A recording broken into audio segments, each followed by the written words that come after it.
उत्तर प्रदेश में अब 13,000 से ज्यादा मदरसों पर ताला लगने वाला है।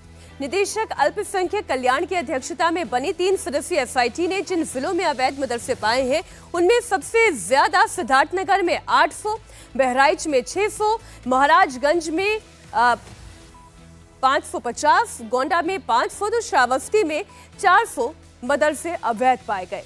देवरिया में इसी की संख्या करीब 350 थी, जो कि गैर मान्यता प्राप्त मदरसे थे। कहा यह जा रहा है कि इन मदरसों को खाड़ी देशों से अवैध फंडिंग हुई है और इसलिए इन पर कार्रवाई की जा रही है। ये जो मदरसे हैं, किस तरह की गड़बड़ियां होती हैं कि एसआईटी जांच बैठानी पड़ी, सरकार को बंद करने की सिफारिश करनी पड़ी? देखिए, जैसा कि मुझे मीडिया रिपोर्ट्स के माध्यम से और कुछ मौलानाओं के, कुछ मदरसे के लोगों के फोन आए, उनके वो जानकारी चाहते हैं कि है क्या। मुझे जो मोटा मोटा पता चला है, सरकार आय के स्रोत जानना चाहती है। खाड़ी देशों से जो मदद मिली वो क्यों मिली और वो मदद किस मदद के बदले मिली या वो मदद क्यों मिली, वो सरकार जानना चाहती है। सरकार का ये हक है कि सरकार अपने सुरक्षा तंत्र को और जनता के हितों की सुरक्षा के लिए, जनता की सुरक्षा के लिए इन सब चीज़ों को कोई भी सरकार जानना चाहेगी।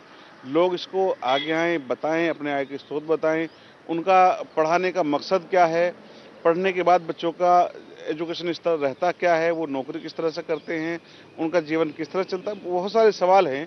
आज मदरसे के जो संचालक हैं, जो मौलाना हैं या जो मदरसा चलाने वाले लोग हैं, देखिए चंदा, लोगों का कहना है कि चंदे से मदरसे चलते हैं और आपसी सहयोग से चलते हैं, लेकिन मैं मानता हूं कि जो मदरसों से बच्चे निकलते हैं वो आलिम तो बनते हैं, लेकिन उनको दीनी तालीम के साथ साथ दुनियावी तालीम भी हो, दुनिया में कदम से कदम मिलाकर दुनिया के साथ चलें, उसको इस तरह की तालीम मिलनी चाहिए। सरकार इसी पर काम कर रही है, क्योंकि मोदी जी ने कहा है कि मैं मुसलमानों के एक हाथ में कुरान, एक हाथ में कंप्यूटर देखना चाहता हूँ। कहाँ गड़बड़ी आप लोग को महसूस होती है? नहीं, बहुत से लोग, क्या होता है, जब जाँच के लिए जाते हैं तो मदरसा बंद करके चले जाएंगे, वहाँ से रजिस्टर गायब कर देंगे या मदरसे की बोर्ड हटा देंगे। वो सुरक्षा के लिहाज से सरकार हर तथ्य को सामने रखना चाहती है, और जहां बॉर्डर का इलाका है, आज बहुत मुश्किलों के साथ आज हिंदुस्तान अपने पूरी सुरक्षा के साथ आगे बढ़ रहा है, विश्वगुरु की ओर है। लोग, आतंकवाद की घटनाएं नहीं होती, सुरक्षा का माहौल है। व्यापारी पैसा लगा रहे हैं, बाहर के मुल्क पैसा लगा रहे हैं, और ये पैसा तभी तक लगा रहे हैं जब तक यहाँ कानून का राज है। तो इसलिए सरकार हर सुरक्षा तंत्र को और खुफिया जो चीज़ें हैं उनको पुख्ता करके और सुरक्षा के तंत्र के माध्यम से जो इनकी फंडिंग है, जिनका मकसद है, उसको जान करके आगे बढ़ना चाहती है। एसआईटी की जांच में सामने आया है कि राज्य के अलग अलग जिलों में ये मदरसे बिना मान्यता के संचालित हो रहे थे। मान्यता न होने की वजह से वे किसी सरकारी विभाग की निगरानी में भी नहीं थे और न ही वो कोई निर्धारित मानक पूरा कर रहे थे। बिना किसी अनुमति के संचालित हो रहे इन मदरसों के संचालक अपनी इनकम के बारे में जांच टीम को जानकारी तक नहीं दे सके। मानकों को दरकिनार करके चलाए जा रहे इन मदरसों में बोर्ड और जिला अल्पसंख्यक अधिकारी की कोई मॉनिटरिंग नहीं है। इन मदरसों के पास ना तो खेलकूद का कोई मैदान है और ना ही कोई बुनियादी सुविधाएं। एसआईटी की पड़ताल में इस पूरे रैकेट में विदेशी खुफिया एजेंसी का हाथ भी होने की आशंका जताई जा रही है। लखनऊ के दारुल उलूम वारसिया मदरसे में टीचर और मैनेजर क्या कह रहे हैं, वो सुनिए। उत्तर प्रदेश में 16,000 से ज्यादा मान्यता प्राप्त मदरसे हैं, जिसमें 18 लाख बच्चे पढ़ते हैं, लेकिन बहुत सारे मदरसे हैं जो बिना मान्यता के चल रहे हैं। अब सरकार ने पहले मदरसों का सर्वे कराया, अब एसआईटी जांच कराई है। ऐसा कहा जा रहा है कि एसआईटी की जो रिपोर्ट आई है उसमें करीब 13,000 मदरसों को बंद करने की सिफारिश की गई है। इस समय हम लखनऊ के गोमती नगर के दारुल उलूम वारसिया मदरसे में हैं। अब ये तो गवर्नमेंट बताएगी कि कहाँ गड़बड़ियाँ हैं। हमारा मदरसा तो कई मर्तबा कई तरह से जांच हुई है, हमारे मदरसे में तो इस तरह की कोई चीज़ नहीं है।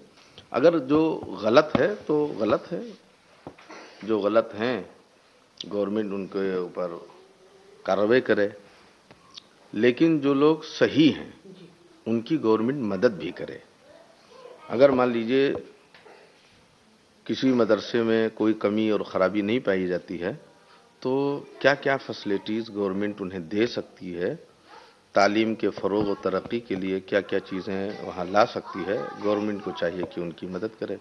जो लोग गलत हैं उन पर लगाम लगाए इसमें कोई कबाहत नहीं है, कोई परेशानी की बात नहीं है। बहरहाल मदरसों का नाम, उनकी छवि किसी वजह से अगर ख़राब होती है तो उन पर अगर कार्रवाई होगी तो जाहिर सी बात है कि मदरसे के लोग खुश होंगे। लेकिन हम लोग ये चाहेंगे कि जो गड़बड़ हैं, वाकई में गड़बड़ हैं, उन्हीं पर कार्रवाई हो। बहुत ईमानदारी के साथ जांच होनी चाहिए। हाँ, उसके अंदर कुछ ऐसी चीज़ें नहीं होनी चाहिए। गवर्नमेंट के नियमों को फॉलो नहीं किया जाता तो ऐसा नहीं है, गवर्नमेंट के नियमों को फॉलो नहीं। गवर्नमेंट ने एनसीईआरटी किताबें चलाई, वो हमारे यहाँ लागू है, सभी क्लासों में पढ़ाई जा रही है। खेल कूद आप क्या की बात नहीं कर रहे। जो एसआईटी जो एसआईटी जांच कर रही है उसको तो यही प्रॉब्लम है ना कि कोर्स की जांच की क्या पढ़ाया जा रहा है, या फंड कहाँ से आ रहा है, वहाँ बिल्डिंग है कि नहीं, बच्चे जितने उतने टीचर्स हैं कि नहीं, यही सब तो जांच हो रही है। मेन बेसिकली फंडिंग की जांच हो रही है कि पैसा कहाँ से। के लिए तो भी हमारे प्रिंसिपल साहब ने बताया, लोग ज़कात फितरा जो निकालते हैं वो मदरसे में ही देते हैं, और बहुत से ऐसे लोग हैं मैम कि एक बड़े बड़े मदरसे वो अकेले चला देते हैं। एक और जहां उत्तर प्रदेश में अवैध मदरसों पर कार्रवाई की तैयारी चल रही है, तो वहीं दूसरी ओर मुस्लिम बहुल इलाकों में जगह जगह मोदी के समर्थन में पोस्टर लगाए गए हैं। ये पोस्टर बीजेपी अल्पसंख्यक मोर्चा के द्वारा उन 23 लोकसभा सीटों पर लगाए गए हैं जहां मुस्लिम वोटर जीत और हार तय करते हैं। पोस्टर आप देखिए उर्दू में लिखे हुए हैं। इसका मतलब है ना दूरी है ना खाई है, मोदी हमारा भाई है।